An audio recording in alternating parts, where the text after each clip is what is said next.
بسم الله الرحمن الرحيم إن الحمد لله نحمده ونستعينه ونستغفره من يهده الله فلا مضل له ومن يضلل فلا هادي له وأشهد أن لا إله إلا الله وحده لا شريك له وأشهد أن محمدا عبده ورسوله أما بعد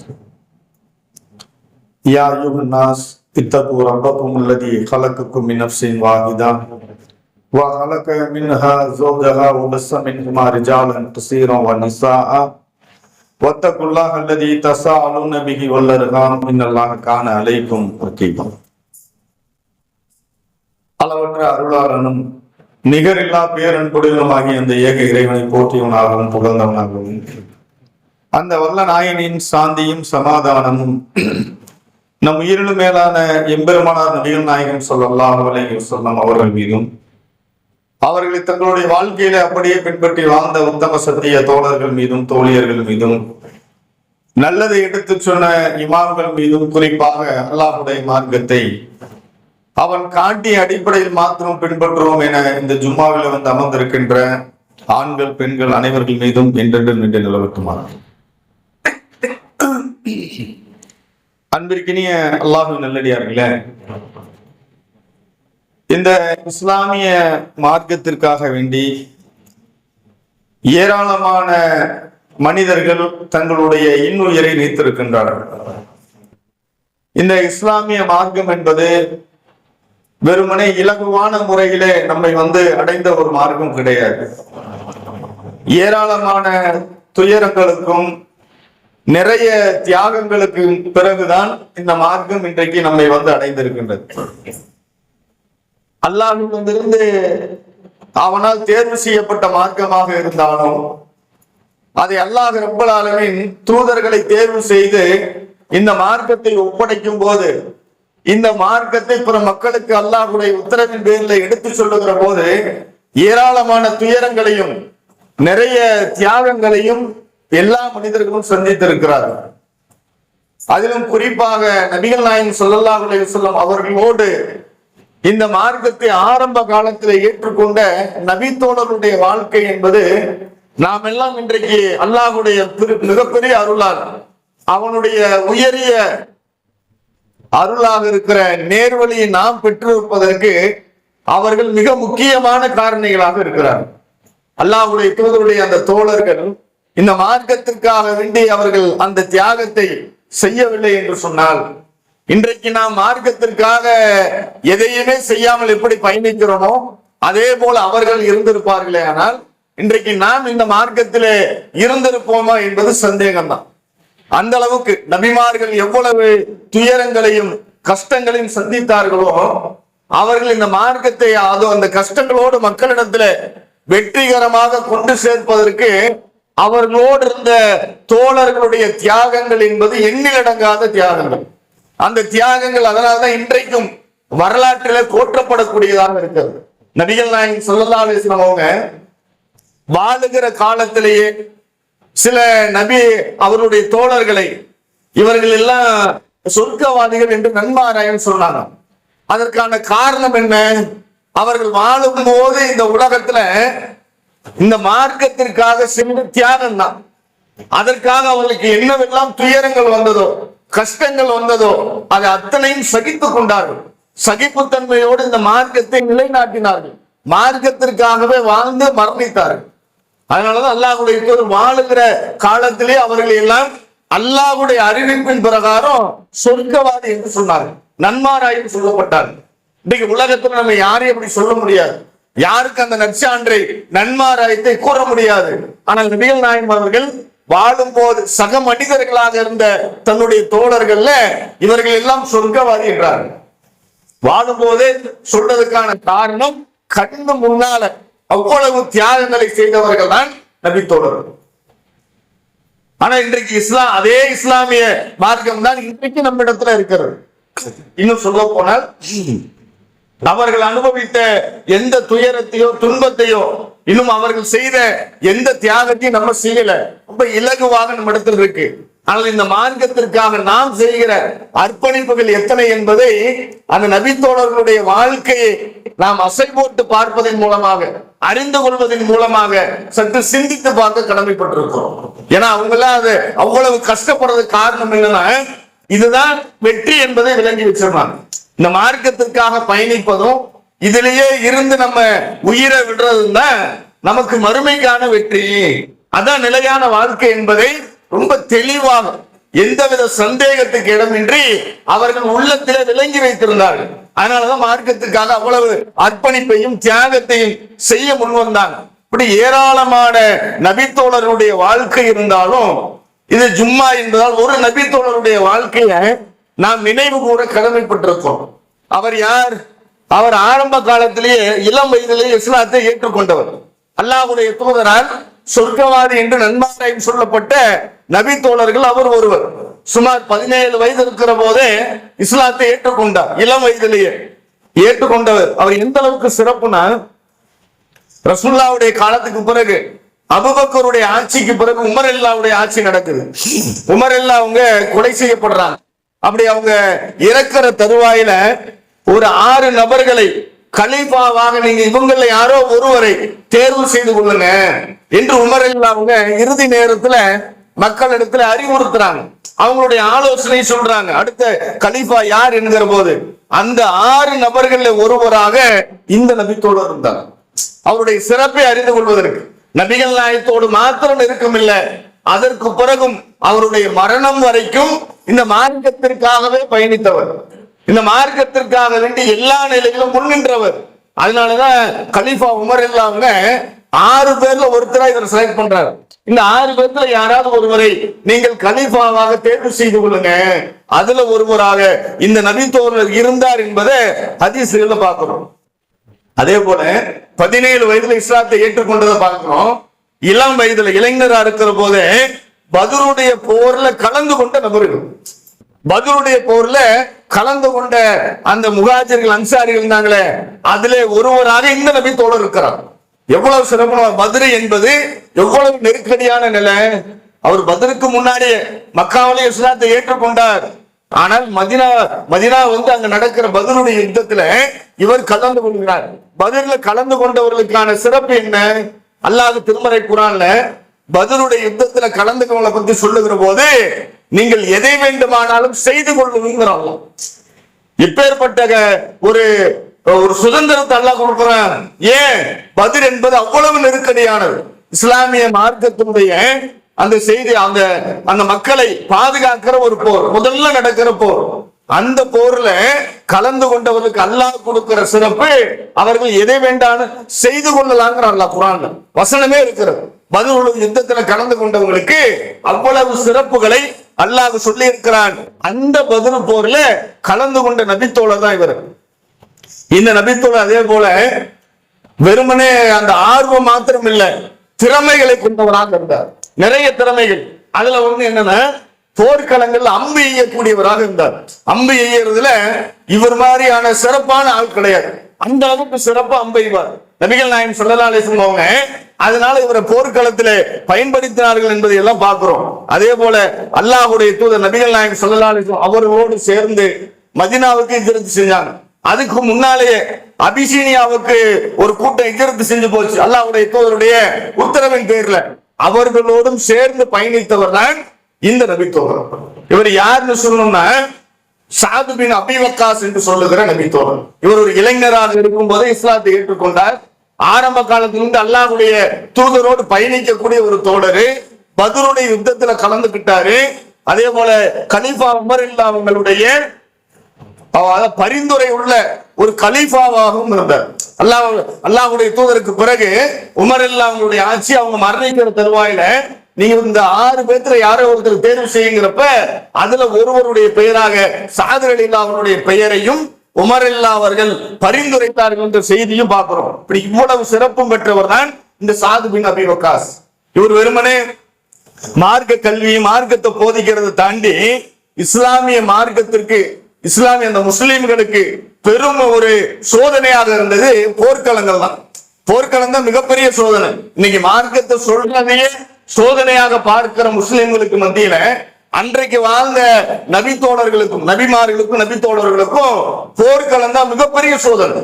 எப்படி எதிர்கொள்வாங்க? சண்டை, உயிர், ரத்தம் பார்க்கிற இடம், காயமாகும், கை போகும், கால் போகும். எந்த அளவுக்கு கடுமையான சோதனையான கட்டம் என்பது போர்க்களங்கள் தான். ஆனால் அப்படிப்பட்ட மிகப்பெரிய போர்க்களங்களில் எல்லாம் சந்தித்தவர் தான் இந்த சாது பின் அபீ வக்காஸ். பெருமனே மார்க்கத்தை அறிந்து கொண்டு அதை சொல்றது, 5 நேரம் தொழுகிறது, மத்த அமல்களை இது மாத்திரம் இல்ல, மார்க்கத்திற்காக முஸ்லிம்களை பாதுகாக்கிற, முஸ்லிம்களுடைய உரிமைகளை பாதுகாக்கிற போர்க்களங்கள்ல நின்று போராடியவர் தான். இன்னும் குறிப்பா எந்த அளவுக்குன்னா ரசூல் ஸல்லல்லாஹு அலைஹி வஸல்லம் அவருடைய காலத்துக்கு பிறகு காதிசியா, இஸ்ரா போன்ற கோட்டைகளை வெற்றி கொள்வதற்கு இந்த சாது பின் அபீ வக்காஸுடைய படை மிக முக்கிய காரணமாக இருந்தது. இவரை நிறைய இடங்கள்ல படை வீரராக, சிறந்த வீரராக இவர் இருந்தார் என்பதை எல்லாம் வரலாற்றில் பார்க்கிறோம். அதே போல நபிகள் நாயகம் ஸல்லல்லாஹு அலைஹி வஸல்லம் அவருக்கு தாய் வழியில இவர் அல்லாஹ்வுடைய தூதருக்கு மாமா முறையாகிறார். அல்லாஹ்வுடைய தூதர் நபிகள் நாயகம் ஸல்லல்லாஹு அலைஹி வஸல்லம் அவருடைய வீட்டை அல்லாஹ்வுடைய தூதருடைய தாய் வழியில இவர் மாமா முறை ஆகிறார் என்ற செய்தி ஹதீஸ்களை பார்க்கிறோம். அதே போல நபிகள் நாயகம் ஸல்லல்லாஹு அலைஹி வஸல்லம் அவங்க எந்த அளவுக்கு இவரை சிறப்பித்து சொல்லுவாங்கன்னா, சஹாபாக்களோடு அமர்ந்திருக்கிற போது நபிகள் நாயகம் ஸல்லல்லாஹு அலைஹி வஸல்லம் அவர்கள் மிக பிரியமாக, எனக்கு இருக்கிற மாதிரி சாது மாமா இருக்காரு, அவர் மாதிரி உங்களுக்கு யாராவது மாமா இருக்கிறாரா அப்படின்னு கேட்பாங்க. நம்ம ஒரு கூட்டத்தில் இருக்கும் போது நமக்கு ரொம்ப பிரியமான ஒரு உறவு முறை இருந்தால் அவரை அணைத்து கொண்டு எல்லாத்துக்கிட்டையும் பேசுமா இல்லையா? எனக்கு அமைஞ்ச மாதிரி சித்தப்பா யாருக்காவது இருக்காங்களா, சிச்சா இருக்காரா, பெருத்தா இருக்காரா, பேசுவோமே. அது போல நபிகள் நாயகம் ஸல்லல்லாஹு அலைஹி வஸல்லம் அவங்க அவரை விட சிறிய வயதுதான், ஆனால் மாமா முறையாகிறார் என்பதற்காக அல்லாஹ்வுடைய தூதர் அவரை அணைத்துக் கொண்டு, எனக்கு இருக்கிற மாதிரி சாது மாதிரி மாமா யாருக்காவது இருக்கிறாங்களா என்று அல்லாஹ்வுடைய தூதர் பிரியத்தோடும் பெருமையோடும் அவரை எல்லா நிலையிலும் முன்னிலைப்படுத்துவார்கள் என்ற செய்தியை பார்க்கிறோம். அப்ப நபிகள் நாயகம் ஸல்லல்லாஹு அலைஹி வஸல்லம் அவங்க ஒருவரை நேசிக்கிறாங்க, அந்த நேசம் என்பது நாளை மறுமையில சொர்க்கத்தை பெற்று தரக்கூடிய ஒரு காரியம். அப்படிப்பட்ட நேசத்தை சாது பின் அபீ வக்காஸ் அவர்கள் அல்லாஹ்வுடைய தூதரிடத்தில் பெற்றிருந்தார்கள். என்ன காரணம்? உறவு முறையை தாண்டி அவர் இந்த மார்க்கத்திற்காக செய்த அர்ப்பணிப்பு, இந்த மார்க்கத்திற்காக அவர் ஏற்றுக்கொண்ட துயரங்கள், அவர் சகித்துக் கொண்ட துன்பங்கள், இதுதான் அடிப்படை. அல்லாஹ்வுடைய தூதர் இதைத்தான் மெயினா பார்த்தாங்க. தன்னோடு இருக்கிற தோழர்கள் மார்க்கத்திற்காக என்ன செஞ்சாங்க அதைத்தான் அல்லாஹ்வுடைய தூதர் பார்த்தாங்க. மார்க்கம் அல்லாமல் இருக்கிற எந்த உறவையும் அல்லாஹ்வுடைய தூதர் பெரிதுபடுத்தல, முன்னிலைப்படுத்தல. அப்ப அல்லாஹ்வுடைய தூதர் நபிகள் நாயகம் ஸல்லல்லாஹு அலைஹி வஸல்லம் அவங்க உறவு என்பதை தாண்டி கொள்கை அடிப்படையில அந்த தோழரை முன்னிலைப்படுத்தினார்கள் என்ற செய்தியை பார்க்கிறோம். அதே போல நபிகள் நாயகம் ஸல்லல்லாஹு அலைஹி வஸல்லம் அவங்க அவர்களை பாதுகாப்பதில் அதிகமான கவனம் கொண்டவராக சாது ரலியல்லாஹு அன்ஹு இருந்தாங்க. எந்த அளவுக்குன்னா நபிகள் நாயகம் ஸல்லல்லாஹு அலைஹி வஸல்லம் அவங்க ஒரு முறை வீட்டுல இரவு நேரத்துல உறங்குறதுக்கு போறாங்க. அப்படி உறங்குற அந்த தெருவாயில வெளியே பாக்குறாங்க, ஒரு நிழல் தென்படுகிறது. அந்த நிழல் எப்படி இருக்குன்னு சொன்னா, கையில ஆயுதத்தை ஏந்தியவராக, கரத்துல ஒரு ஆயுதத்தை வச்சுக்கிட்டு, வாழை வச்சுக்கிட்டு ஒரு அங்கிட்டு இங்கிட்டு போறத பாக்குறாங்க. அந்த நிழலை கண்ட உடனே நபிகள் நாயகம் ஸல்லல்லாஹு அலைஹி வஸல்லம் அவர்கள் அதட்டிய வண்ணமாக கூப்பிடுறாங்க, யாரப்பா அது வெளியே நிக்கிறதுன்னு கேட்கிறாங்க. உடனே அங்கிருந்து ஒரு குரல் வருகிறது. யாருன்னு சொன்ன, சாது ரலியல்லாஹு அன்ஹு. சாது ரலியல்லாஹு சொல்றாங்க, அல்லாஹ்வுடைய தூதரே, நான் தான் சாது வந்திருக்கிறேன், உனக்கு என்னப்பா இங்க வேலை? இல்ல, எனக்கு அச்சமாக இருக்கிறது, உங்களை யாரும் எதிரிகள் கொன்று விடுவார்களோ என்று, அல்லது உங்களை தாக்குவார்களோ என்று நான் பயப்படுகிறேன். அதனால இன்று இரவு நான் உங்களை பாதுகாக்கிறேன், நீங்க நிம்மதியா உறங்குங்க என்று நபிகள் நாயகம் ஸல்லல்லாஹு அலைஹி வஸல்லம் அவர்களுக்கு அல்லாஹ்வுடைய தூதர் கேட்கல, எதிர்பார்க்கல.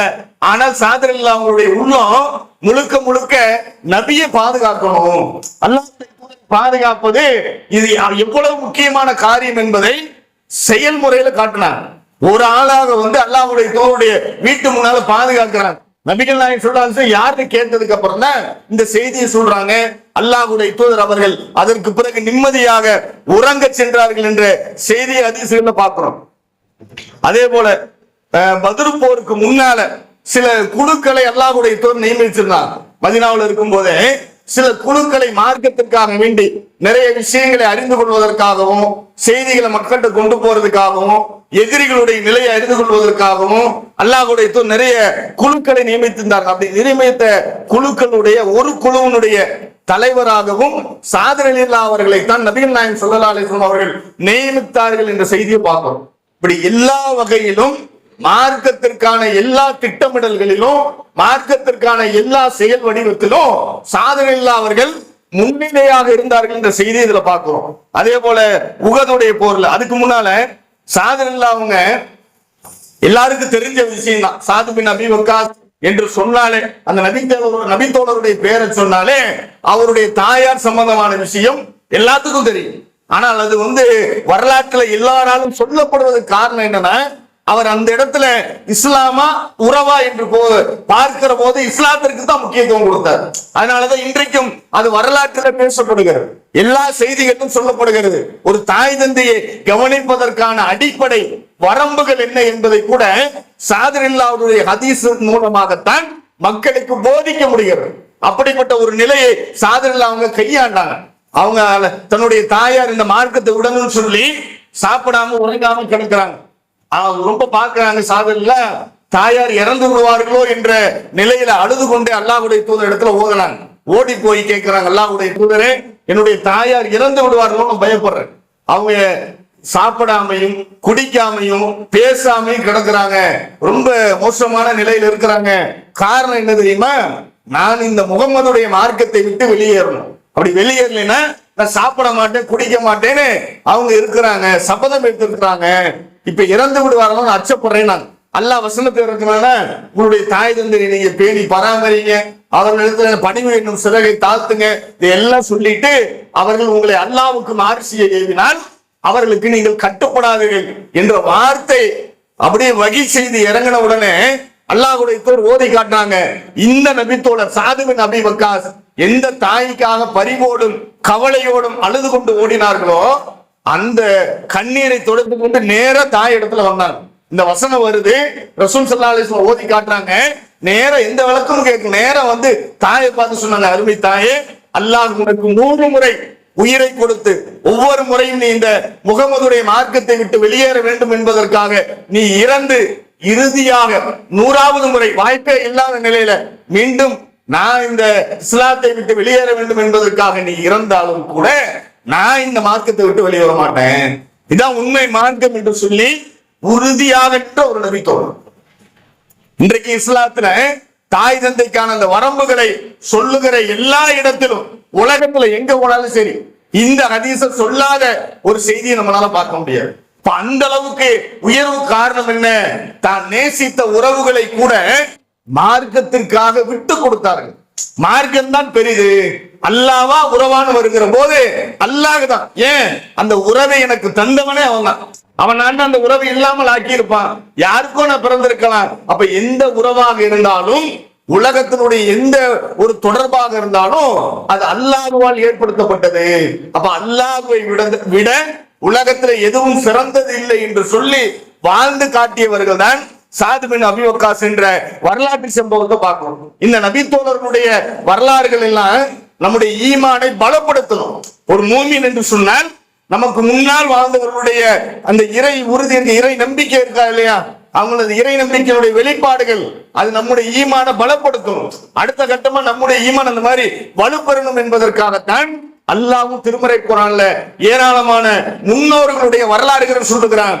ஹதீஸ்களிலும் இந்த வரலாறுகள் பதியப்பட்டிருப்பதும் நமக்கு போதிக்கப்படுவதும் நம்முடைய ஈமானை பலப்படுத்துவதற்கு என்பதை நாம் அறிந்து கொள்ளணும்.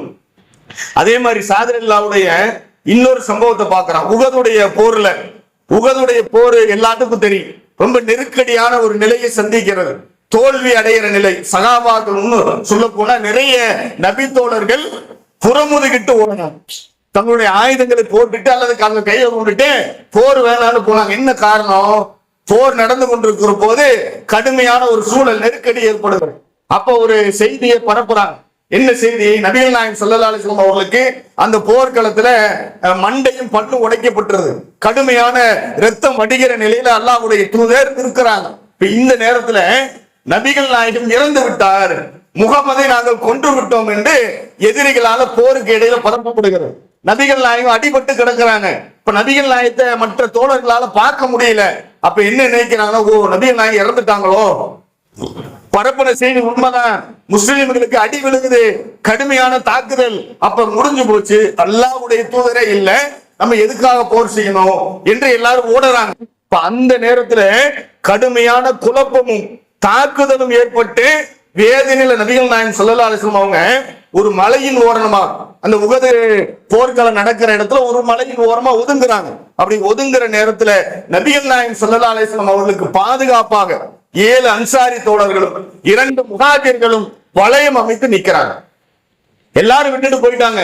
நபிகள் நாயகம் ஸல்லல்லாஹு அலைஹி வஸல்லம் அவர்களை பாதுகாக்க வேண்டும் என்பதற்காக தங்க உயிரை கூட எதுவும் நினைக்கல. ஏன்?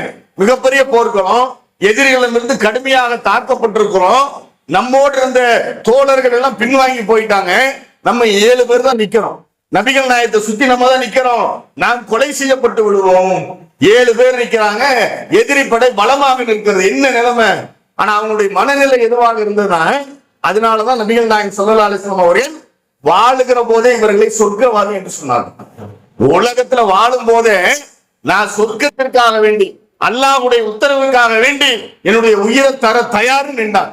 போர்க்களத்துக்கு போறது ஒரு வீரம், போர்க்களத்துல உயிர் போகுங்கிற நேரத்துல துணிச்சோடு நிற்பது என்பதுதான் ஆக சிறந்த வீரம். அது இந்த மூமினான மக்கள் இடத்துல இருந்துச்சு, இந்த நபி தோழர்களிடம் இருந்தது. அப்படி இந்த 7 அன்சாரி தோழர்களும் 2 முஹாஜிர்கள், அந்த 2 முஹாஜிர்கள ஒருவர் தான் சாத் பின் அபி வக்காஸ். இந்த 7 பேர் தான் நபிகள் நாயகத்தை பாதுகாத்தாங்க, எதிரிகளோடு சண்டை போட்டாங்க. இன்னொரு நபி தோழர் இருந்தார், அவரு படையை திசை திருப்பதாக மலையை ஒட்டி போனாங்க, வேறொரு மலைக்கு போய் தக்பீர் முழக்கம் விட்டாங்க, ஒரு படையினுடைய ஒரு பகுதி பிரிஞ்சு போச்சு. இப்படி நிறைய நபி தோழர்கள் 1-2 இருந்தாலும் அல்லாஹ்வுடைய தூதரை பாதுகாக்க 7 பேர் மாத்திரம் தான் நிக்கிறாங்க. அது 7, 2, 9 பேர். அதுல 7 பேர் அன்சாரிகள், 2 பேர் முஹாஜிர்கள். முஹாஜிர்ல ஒரு பேர் சாத் பின் அபி வக்காஸ், இன்னொருத்தர் யார்? அவர் தான் தல்ஹா ரலியல்லாஹு அன்ஹு. இந்த 2 பேர் முஹாஜிர்கள், அது இல்லாம மிச்சம் 7 அன்சாரிகள். அந்த உகதுடைய களத்துல இறுதியாக அல்லாஹ்வுடைய தூதரை பாதுகாக்கிற விஷயத்துல அந்த 7 அன்சாரிகளும் கொலை செய்யப்படுகிறார்கள். அதே போர்ல ஷஹீதாக்கப்படுகிறார்கள். 2 பேர் தான் இறுதி வரை நபிகள் நாயகத்தோடு நின்று அல்லாஹ்வுடைய தூதரை பாதுகாத்தாங்க. அந்த 2 பேர் தான் சாத் பின் அபி வக்காஸும் தல்ஹா ரலியல்லாஹு அவர்கள் என்ற செய்தியை நம்ம ஹதீஸ்கள்ல பார்க்கிறோம். நபிகள் நாயகம் ஸல்லல்லாஹு அலைஹி வஸல்லம் அவர்களுக்கு முன்பாக நின்று கொண்டு இந்த சாத் ரலியல்லாஹு அவங்க அம்பு எய்தினாங்க. இப்படி அம்பு எய்கிறப்ப அம்பு தீர்ந்து போகுமா இல்லையா? அப்ப அல்லாஹ்வுடைய தூதர் அடிபட்ட நிலையில, காயம்பட்டு ரத்தம் அடிக்கிற நிலையில அவங்களை பின்னாடி நிறுத்தி கொண்டு இவங்க சொல்றாங்க, யாருன்னா சாத் ரலியல்லாஹு சொல்றாங்க, அல்லாஹ்வுடைய தூதரே நீங்க எனக்கு பின்னால் நின்று கொள்ளுங்கள், என்னுடைய மார்பை நீங்கள் கேடயமாக ஆக்கிக் கொள்ளுங்கள், எதிரிகளுடைய அம்பு உங்களை தாக்க கூடும், நீங்க பின்னாடி மறந்து எட்டி பார்க்காதீங்க. ஏன்னு சொன்ன, பாய்கிற அம்பு என்னுடைய நெஞ்சை தாண்டித்தான் உங்களை தாக்க வரும், என்னுடைய நெஞ்சை நீங்க கேடயமா ஆக்கிக்கீங்க என்று சொன்னவர் தான் சாத் ரலியல்லாஹு. இது நம்ம கேட்கிறப்ப வார்த்தைகளால எளிமையா சொல்லிடலாம், ஆனா உள்ள தளவுல அப்படி நிக்க முடியுமா? அப்படி நின்றவர்கள் தான் சாத் ரலியல்லாஹு. அல்லாஹ்வுடைய தூதரை பாதுகாக்கிறதுல எதிரிகளுடைய அம்பு பலமாக வரும். ஒரே ஒத்தையாளாக நபிகள் நாயகத்து இடத்துல சொல்றது மாத்திரம் இல்ல, களத்துல நின்று சொல்றாரு. எத்தனை பேருக்கு சாத்தியம்? இன்னைக்கு நம்ம இந்த மாதிரி மார்க்கத்திற்காக ஒரு நிலை வருதுன்னு வைங்க, எத்தனை பேர் நிற்போம்? பொருளாதாரத்தை இழக்கணுங்கிற நிலை வந்தாலே சைத்தான் நம்மளை போட்டு ஆட்டி படைக்கிறான். கொடுத்துறாதனா ஒண்ணு இல்லாம போயிருவேன், அவன் கொடுக்கறானா நீ எதுக்கு கொடுக்குற, அவன் செஞ்சானா நீ எதுக்கு செய்யற, இதுல எல்லாம் கம்பேரிசன் பண்ணி கொடுக்கிற நிலையை விட்டு நம்ம திசை திருப்பி மார்க்கத்துக்காக எது செய்யக்கூடாதுங்கிற மனநிலையை ஏற்படுத்துறோம். இதை தாண்டி ஈகோ வேற, நமக்கு மதிப்பில்லை, நம்ம எது கொடுக்கணும் நிறைய இடங்கள்ல நீயா நானாங்கிற 1000. ஆனால் உயிரை விடுகிற இடத்துல எதிரில் அம்பு வருகிறது, அல்லாஹ்வுடைய தூதரே என்னுடைய மார்பு உங்களுக்கு கேடயம். நான் அப்படி நிக்கிற அந்த தைரியம் இருக்கா இல்லையா? அது எப்படி வந்தது? அந்த அம்பு எய்து நான் இறந்தால் அல்லாஹ்விடத்திலே ஷஹீதுடைய அந்தஸ்து, அல்லாஹ்வுடைய அர்ஷை நான் வலம் வந்து கொண்டிருப்பேன். இதையெல்லாம் அல்லாஹ்வுடைய தூதர் சொல்லி அவங்களுடைய உள்ளத்திலே ஆழமாக பதிந்திருந்தது. அதனாலதான் அல்லாஹ் அவர்களை மூமின்கள் முழுமையாக இந்த மார்க்கத்தினுடைய அந்த இறையச்சம் அவர்கள்ட்ட இருந்தது. இந்த மார்க்கத்தின் மூலமாக கிடைக்கிற இன்பங்களை விளங்கி வைத்திருந்தார்கள். அப்ப அந்த சாத் ரலியல்லாஹு அவங்க அல்லாஹ்வுடைய தூதர் இடத்துல அதை சொன்னாங்கன்னு பாக்குறோம். நபிகள் நாயகம் ஸல்லல்லாஹு அலைஹி வஸல்லம் அவங்க அம்பு தீர்ந்து விட்டால் கீழே கிடக்கிற அம்புகளை எடுத்து சாத் இடத்துல கொடுத்து, இந்த அம்பை எய்யுங்கள் சாது, என்னுடைய தாயும் தந்தையும் தங்களுக்கு அர்ப்பணமாகட்டும் சொன்னாங்க ரசூல் ஸல்லல்லாஹு அலைஹி வஸல்லம். நீங்க வரலாற்றுல ஒரு சில பேருக்கு மாத்திரம்தான் அல்லாஹ்வுடைய தூதர் இந்த வார்த்தையை பயன்படுத்துறாங்க. எல்லாரும் அல்லாஹ்வுடைய தூதர் சந்திக்கும் போது அல்லாஹ்வுடைய தூதரே என்னுடைய தாயும் தந்தையும் தங்களுக்கு அர்ப்பணமாகட்டும் என்று சொல்லித்தான் பேசுவாங்க. அந்த அளவுக்கு தாய் தந்தையை விட நீங்க தான் எனக்கு முக்கியம் என்பதை அல்லாஹ்வுடைய தூதரிடத்துல சொல்லி பேசுவாங்க. நபிகள் நாயகம் ஸல்லல்லாஹு அலைஹி வஸல்லம் அவங்க தன்னுடைய தோழர்கள் சில பேர் இடத்துல அல்லாஹ்வுடைய தூதர் பேசும்போது என்னுடைய தாயும் தந்தையும் தங்களுக்கு அர்ப்பணமாகட்டும் சொல்லி பேசியிருக்காங்க. அதுல ஒருவர் யார்? சாதிர் இல்லாம. அல்லாஹ்வுடைய தூதர் சாதின் மீது எவ்வளவு நேசம் வைத்திருக்கார், எவ்வளவு அவரை புரிந்து வைத்திருக்கிறார், அவருடைய ஈமானை அறிந்து வைத்திருக்கிறார். இவ்வளவு ஈமான் உறுதியில் இருந்தா அல்லாஹ்வுடைய தூதர் என்னுடைய தாயும் தந்தையும் தங்களுக்கு அர்ப்பணம் ஆகட்டும் சொல்லி சாது இடத்துல பேசுறாங்க. அம்பை எடுத்து கொடுத்து சொல்றாங்க, இல்ல அம்பே இந்த அம்பை எடுத்து சாதே நீங்க எதிரியை நோக்கி எறியுங்க, என்னுடைய தாயும் தந்தையும் தங்களுக்கு அர்ப்பணம் ஆகலாம். இப்ப இஸ்லாமிய அந்த போர்க்களங்கள் என்பது அவ்வளவு பெரிய சோதனைகளையும் உயிர் சேதங்களை உள்ளடக்கியது. ரொம்ப கடுமையான சோதனை. அப்பேற்பட்ட சோதனை களத்தில் எல்லாம் உறுதியோடும் தைரியத்தோடும் நின்றவர்கள் தான் சாதிர் இல்லாமல். எல்லாரும் விட்டுட்டு ஓடுற நிலையில கூட 7-9 பேர் இருந்து 7 பேர் சகிதாக்கப்பட்டு 2 பேர் தான் ஒரு தூதரை பாதுகாக்க வேண்டும் என்ற நிலை வந்த போது கூட தன்னுடைய மார்பை கேடயமாக அமைத்து இந்த இறை தூதரை பாதுகாத்தவர்கள் தான் சாதிர் இல்லாமல். இவங்களுடைய வரலாறு நமக்கு சொல்லுகிற பாடம் என்ன? அல்லாஹ்வுடைய தூதரை நம்ம இன்னைக்கு கேடயமா நின்று பாதுகாக்கிற நிலை அல்லாஹ் ஏற்படுத்தல. ஆனால் அவருடைய சொல் செயல் அங்கீகாரங்களை பாதுகாக்க வேண்டிய பொறுப்பு அல்லாஹ் நம்மகிட்ட கொடுத்திருக்காங்க. அந்த செய்திகளை நம்ம அறிஞ்சு வச்சிருக்கிறோம், ஆனா மக்கள்கிட்ட கொண்டு போய் சேர்க்கிறது இல்லை. இன்னைக்கு பெரும்பாலும் ஒட்டுமொத்த முஸ்லிம் சமுதாயத்திலும் அதுல யாரும் தௌஹீத்வாதிகள் யாரும் விதிவிலக்கெல்லாம் இல்லை. எல்லாரும் என்ன மனநிலையில் இருக்கிறோம்னா 5 நேரம் தொழுதுட்டோன்னு வைங்க, நம்ம தான் இருக்கிற உலகத்துல மிகப்பெரிய மூமின். அல்லாஹ் சொன்ன நோன்பு வச்சுட்டோம்னா நம்ம தான் மூமின். அவ்வளவுதான், முடிஞ்சு போச்சு. அல்லாஹ் சொன்ன அந்த 5 கடமை நிறைவேற்றிட்டோமா டோட்டல் முடிஞ்சு. என்னை மாதிரி முஸ்லிம் உலகத்துல கிடையாது, தான் நம்ம நம்பிக்கை. ஆனால் அல்லாஹ் திருமறை குர்ஆன் நெடுகிலும் சொல்லுகிற செய்தி என்ன தெரியுமா? நீங்கள் ஈமான் கொண்டு விட்டேன் என்று சொன்ன காரணத்துக்காக, ஈமான் உறுதியான நம்பிக்கை, ஈமான் தானே அடிப்படை. அப்படி சொல்லிட்டதுனால உங்களை சோதிக்காம விட்டுற மாட்டேங்கிறாங்க. உங்களுக்கு சொர்க்கத்துக்கு நேரம் அனுப்பி வச்சிருவேன் நினைச்சிடாத போவ. நிறைய தியாகம் செய்யணும், நிறைய உன்னுடைய நேரத்தை, பொருளாதாரத்தை, உறவுகளை, உன்னுடைய மகிழ்ச்சியை எல்லாத்தையும் தியாகம் செய்யணும். நிறைய நேரங்கள் அதான நிலைமை. என்ன தியாகம் நம்ம செய்யறோம்? ஒரு தியாகம் கிடையாது. தொழுகிறத தாண்டி, நோன்பு வைக்கிறத தாண்டி, நல்ல 50 ரூபா 100 ரூபா தர்மம் செய்யறத தாண்டி வேற என்ன செய்யறோம்? அல்லாஹ்வுடைய மார்க்கத்திற்காக நேரத்தை கொடுங்கன்னா அலறோம். அட குடும்பத்தை விட்டுட்டு கொஞ்சம் வானா வர மாட்டாங்கிறோம். ஐயோ பாதுகாப்பு, குடும்பத்தை பார்க்கணும். ஒரு மார்க்கத்திற்காக உண்மையிலே சொல்றோம், தப்லீக் ஜமாத் இன்னைக்கு இருக்காங்கல்ல, குடும்பத்தை விட்டுட்டு 40 நாள் இது மார்க்கத்துல இல்ல. மார்க்கம் அப்படி வழிகாட்டல. ஆனால் அப்படி வழிகாட்டி இருந்தால் அதை ஒவ்வொரு முஸ்லிமும் கட்டாயம் செய்யணும். அதான் அடிப்படை. மார்க்க வழிகாட்டல, அதனால இல்லைங்கிறோம். ஒரு காலம் மார்க்க அப்படி வழிகாட்டி இருந்தால் அதை நானும் செய்யணும், நீங்களும் செய்யணும். அப்படித்தான் அல்லாஹ், அப்படித்தான் ஏத்துக்குவோம் அல்லாஹ் வழிகாட்டி இருந்தால். ஆனால் இந்த மார்க்கத்திற்காக தேவை உள்ள நேரத்துல ஏதாவது ஒரு சில மணி நேரங்களை ஒதுக்குவதற்கு நம்ம தயாரா இல்லை. ஒரு நாளை ஒதுக்குறதுக்கு தயாரா இல்லை எப்பயாவது. ஆனால் சஹாபாக்கள் ஒட்டுமொத்த வாழ்நாளுடைய ஒவ்வொரு நிமிடங்களையும் இஸ்லாத்தின் பாலே கழித்தார்கள். இஸ்லாம் பத்தியே சிந்திச்சாங்க. இந்த மார்க்கத்தை எப்படி மக்கள்கிட்ட கொண்டு போறது, இந்த மார்க்கத்துல வந்த மக்களை எப்படி பாதுகாப்பது, இந்த மக்களுடைய உரிமைகளை எப்படி பெறுவது, அவர்களுக்கான நிலை என்ன, கவலைப்பட்டாங்க. அதுக்காகவே உழைத்தாங்க. எந்த நிலையிலும் இந்த மார்க்கத்தை விட்டு பின்வாங்கல. குடும்பம் அப்படின்னு பார்க்கவே இல்லை. குடும்பம் 2வது பட்சம். ஆனால் இன்றைக்கு நம்ம குடும்பத்தோடு ஒன்றாக கூட மார்க்கத்தை பார்ப்பது கிடையாது. குடும்பத்துக்காக நேரம் ஒதுக்குறோம்ல, குடும்பத்துக்காக சம்பாதிக்கிறோம்ல, குடும்பத்துக்காக செலவு பண்றோமே. ஆனால் அதே மாதிரி இந்த மார்க்கத்திற்காக நேரம் ஒதுக்குறோமா? மார்க்கத்திற்காக உழைக்கிறோமா? மார்க்கத்திற்காக செலவு செய்கிறோமா? கிடையாது. குடும்பத்தோடு ஒன்றாக கூட மார்க்கத்தை பார்ப்பதில்லை. ஆனால் நபித்தோழர்கள் குடும்பத்தை விட மார்க்கம் தான் பெரிதுன்னு பார்த்தாங்க. அல்லாஹ் அதனால் அவர்களுடைய குடும்பத்தாருக்கும் அல்லாஹ் அருள் செஞ்சான்.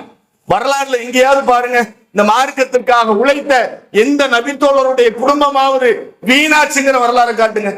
இங்கேயுமே கிடையாது. ஏன்? அல்லாஹ் அவர்களை பாதுகாக்கிறார். யார் தனக்காக உழைக்கிறார்களோ அவர்களுடைய தேவைகளை அல்லாஹ் பூர்த்தி செய்கிறான். நபிகள் நாயகம் ஸல்லல்லாஹு அலைஹி வஸல்லம் சொன்னாங்க, யார் அல்லாஹ்வுடைய தேவைகளை பூர்த்தி செய்யறாங்க, தேவைன்னு என்ன, அல்லாஹ்க்கு எந்த தேவையும் இல்ல, அல்லாஹ் விட்ட கட்டளைகளை நம்ம செய்ய முற்பட்டோம்னு வைங்க, மார்க்கத்திற்காக உழைச்சோம்னு வைங்க, அல்லாஹ் நமக்கு உதவி செய்யும். அப்ப இவ்வளவு தெளிவாக சொல்லப்பட்ட இந்த மார்க்கத்தினுடைய வரம்புகளை அந்த நபி தோழர்கள் பின்பற்றினார். களத்துல நின்று காட்டினாங்க. உயிர் போற நிலையிலும் கூட எந்த விதமான சலனமும் நபிகள் நாயகத்தை பாதுகாக்கும். என்னை தாண்டித்தான் அல்லாஹ்வுடைய தூதரை ஒரு அம்பு தேய்க்க வேண்டும் என்பதை அவ்வளவு உறுதியாக நின்றார்கள். அவ்வளவு உறுதி வருவதற்கு காரணம் அவர்கள் இந்த மார்க்கத்தை விளங்கி வைத்திருந்தார்கள். அவர்கள் கொண்ட ஈமான் உளப்பூர்வமான ஈமான். அதனாலதான் அவங்களால அவ்வளவு உறுதியாக நிற்க முடிந்தது. அந்த நபித்தோழரை அதனாலதான் நபிகள் நாயகம் ஸல்லல்லாஹு அலைஹி வஸல்லம் அவங்க வாழும் போதே சொர்க்கவாதி என்று சொன்னார்கள். இந்த மாதிரியான ஒரு நன்மாராயம் கிடைக்கப்பட்டவர்கள் யாரும் இல்லை. ஒரு சிலரை தவிர, அல்லாஹ்வுடைய தூதர் சொன்னவங்களை தவிர வேற யாரும் இல்லை. அவர்களுடைய வரலாறுகள் ஒவ்வொன்றையும் நாம் புரட்டணும்னா அத்தனையும் ஆச்சரியமாக இருக்கிறது. எப்படி அவங்க தியாகம் செய்ய முன் வந்தாங்க முடிஞ்சதுன்னு தெரியல. நம்மளால சிந்திக்க கூட முடியல. நமக்கு ஒரு 1000 ரூபாய் செலவு பண்ணா கூட 1000 தடவை யோசிப்போம். ஆனால் அவர்கள் அப்படி இல்லை, மொத்தத்தையும் செலவு பண்ணிருந்தார். ஒண்ணு இல்லை, இன்றைக்கு இஸ்லாத்துல ஒருவர் தன்னுடைய சொத்தை தன்னுடைய வாரிசுகள் இருக்கிற நிலைமையில அவர் தன்னுடைய சொத்தை பிறருக்கு கொடுக்கணும்னு வைங்க, மார்க்கத்துக்காக கொடுக்கிறார். ஏதோ ஒரு ஏழைவாளைக்கு தூக்கி கொடுக்கிறார். மொத்தத்தையும் கொடுக்க முடியாது. 3இல் 1 பகுதியை மட்டும்தான் அவர் விருப்பப்படி கொடுக்க முடியும் என்ற ஒரு சட்டம் இருக்கிறது இஸ்லாத்துல. இந்த சட்டம் எப்ப இறங்குச்சு தெரியுமா? இது எப்ப சட்டமாச்சு தெரியுமா? நபிகள் நாயகம் ஸல்லல்லாஹு அலைஹி வஸல்லம் அவர்களிடத்துல மிகப்பெரிய செல்வந்தராக இருந்தவரும் இந்த சாதுரடில் அவர். சும்மா நம்மளை மாதிரி வேலை வெட்டி இல்லாம சுத்திட்டு இருந்தவர் இல்ல, அப்படி நினைப்பாங்க சில பேர். அவருக்கு எந்த வேலையும் இருந்திருக்கார், இதே வேலையா இருந்திருப்பார், பாவம் அதனால செஞ்சிருப்பார் மார்க்கத்துக்காக. செல்வத்தையும் திரட்டினார், செல்வந்தராக இருந்தாரு. நபிகள் நாயகம் ஸல்லல்லாஹு அலைஹி வஸல்லம் அவரிடத்துல கொண்டு வந்து செல்வத்தை கொடுத்து சொல்றாரு, எனக்கு நிறைய செல்வங்களை அல்லாஹ் வழங்கி இருக்கான், நிறைய பொருளாதாரம் இருக்கு, அதுல எல்லாத்தையும் நான் இந்த மார்க்கத்திற்காக வேண்டி ஒப்படைச்சிடறேன். நான் ரசூல் ஸல்லல்லாஹு அலைஹி வஸல்லம் கேட்கிறாங்க, உனக்கு வாரிசுகள் இருக்கா? தெரியும் அல்லாஹ்வுடைய தூதர் இருக்கு, இருந்தாலும் அவருக்கு புரிய வைக்க வண்ணமா கேட்கிறாங்க. ஆமா அல்லாஹ்வுடைய தூதர் வாரிசு இருக்க தெரியுமே உங்களுக்கு. அப்படியா? அப்படின்னா வேணாம், நான் ஏத்துக்க மாட்டேன். நான் சரி அதுல பாதியை தந்துடுறேன். நான் அதையும் அல்லாஹ்வுடைய தூதர் மறுத்தாங்க. இறுதியாக அவர் சொன்ன அல்லாஹ்வுடைய தூதர் சொன்னாங்க, 3இல் 1 பங்கை வேணாலும் ஏற்றுக்கொள்கிறேன். உன்னுடைய பிள்ளைகளை வாரிசுகளை பிறரிடத்துல கையேந்துகிற நிலைமை நீ விட்டு விட்டு போகாத. அப்போ உன்னுடைய செல்வத்துல 3இல் 1 பங்கு மட்டும் கொடு என்று சொல்லி நபிகள் நாயகம் ஸல்லல்லாஹு அலைஹி வஸல்லம் அதை மட்டும் வாங்கி கொண்டார் என்று செய்தி பார்க்கிறோம். ஆனால் சாதுரலில்லாஹ்வுடைய மனநிலை என்ன? எதுக்காக அல்லாஹ்வுடைய தூதர்கிட்ட வந்தாங்க? ஒட்டுமொத்த சொத்தையும் தர்றேன், நான் என்னுடைய சொத்து நான் சம்பாதிக்கிறது நீங்க இதை மார்க்கத்துக்காக வச்சுக்கணும்னு கொடுக்க வந்தாங்க. அவருடைய மனநிலை என்ன? மொத்தத்தையும் கொடுக்கணும். ஏன்? நாளைக்கு மறுமையில இங்க கொடுத்தா தான் எனக்கு வரணும் என்று தெளிவாக விளங்கி வச்சிருக்காங்க. அதனால கொடுக்கிறேன் நான். ஆனால் நபிகள் நாயகம் ஸல்லல்லாஹு அலைஹி வஸல்லம் 3இல் 1 பங்கை தான் பெற்றுக் கொண்டார்கள் என்ற வரலாற்று செய்திகளை பார்க்கிறோம். அப்ப நபிகள் நாயகம் ஸல்லல்லாஹு அலைஹி வஸல்லம் அதுக்கு பிறகும் கூட நிறைய இஸ்லாத்திற்கு பெரிய பகுதிகளை எல்லாம் வெற்றி கொள்வதற்கு அடிப்படையாக இருந்த இஸ்லாமிய படையில 2 தளபதிகள் இருந்தாங்க. அதுல ஒருவர் காலித் பின் வலீத் அவர்கள், இன்னொன்று சாத் பின் அபி வக்காஸ். அவருடைய தலைமையில் அவர் தளபதியாக நியமிக்கப்பட்டு இந்த 2 பேரும் இஸ்லாமிய படைக்கு தளபதியாக இருக்கிற தருணத்துல மிகப்பெரிய வெற்றிகளை எல்லாம் இஸ்லாம் சந்தித்தது என்பதை பார்க்கிறோம். உதாரணத்துக்கு சொன்னா, கலீஃபாக்களுடைய ஆட்சியில மிகப்பெரிய படைகளுக்கு தலைவராக சாத் பின் அபி வக்காஸ் ரலியல்லாஹு அவர்களை நியமிக்கிறாங்க. குறிப்பாக அந்த காதிசியா போர், கிஸ்ராவுக்கு அவங்களுக்கு மத்தியில் நடந்த அந்த போர்ல மிகப்பெரும் கிஸ்ராவுடைய கோட்டைகளை அவங்களுக்கு தோல்வி அடைய செய்து கிஸ்ராவுடைய கோட்டைகளை கைப்பற்றிய இஸ்லாமிய படையினுடைய தளபதியாக சாத் ரலியல்லாஹு அவங்க தான் இருந்தாங்க. காலித் பின் வலீத் அவர்கள் எப்படி மிகப்பெரிய தளபதியோ அதே போல சாத் ரலியல்லாஹு அவர்களும் மிகப்பெரிய தளபதி. தளபதி பொறுப்பை ஏற்பதற்கு ஒரு துணிச்சல் வேணும். எதுக்கு? பெருமைக்கல்ல. ஃபர்ஸ்ட் குறி எதிரிகளுடைய இவராகத்தான் இருப்பார். அப்படிப்பட்ட படைக்கு தலைமை ஏற்று காதிசியா போர்ல கிஸ்ராவுடைய கோட்டைகளை கைப்பற்றியவர் தான் சாத் ரலியல்லாஹு என்ற வரலாறு பார்க்கிறோம். நபிகள் நாயகம் ஸல்லல்லாஹு அலைஹி வஸல்லம் அவருடைய காலத்துக்கு பிறகு உமர் ரலியல்லாஹுடைய ஆட்சி காலத்துல கூபாவிற்கு தலைவராக உமர் ரலியல்லாஹு சாத் ரலியல்லாஹு அவர்களை தான் நியமிக்கிறாங்க. கூபா என்ற ஒரு பகுதிக்கு தலைவராக நியமிக்கிறாங்க. அப்படி நியமிச்சு அங்கே அவர்கள் ஆட்சிகளை செய்து கொண்டிருக்கிற போது, அந்த கூபாவை கவனித்துக் கொண்டிருக்கிற போது, ஆட்சி பொறுப்பு அவர் தான். அப்படி கவனிச்சுட்டு போற அங்க இருக்கிற ஒரு முனாஃபிக் உமர் ரலியல்லாஹு இடத்துல வர்றான்.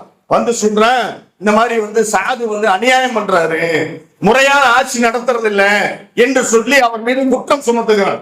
உடனே சாதிரில் அவர்கள் விசாரணைக்காக அழைக்கப்படுறாங்க. அப்படி அழைக்கப்பட்ட உடனே சாதிரில் அவங்க வர்றாங்க. வந்து விட்டு அவன் சொல்லக்கூடிய குற்றச்சாட்டை கேட்டுட்டு உமரில்லாவுடைய சபையில அவர்கள் அல்லாஹ்விடத்துல கையேந்துறாங்க.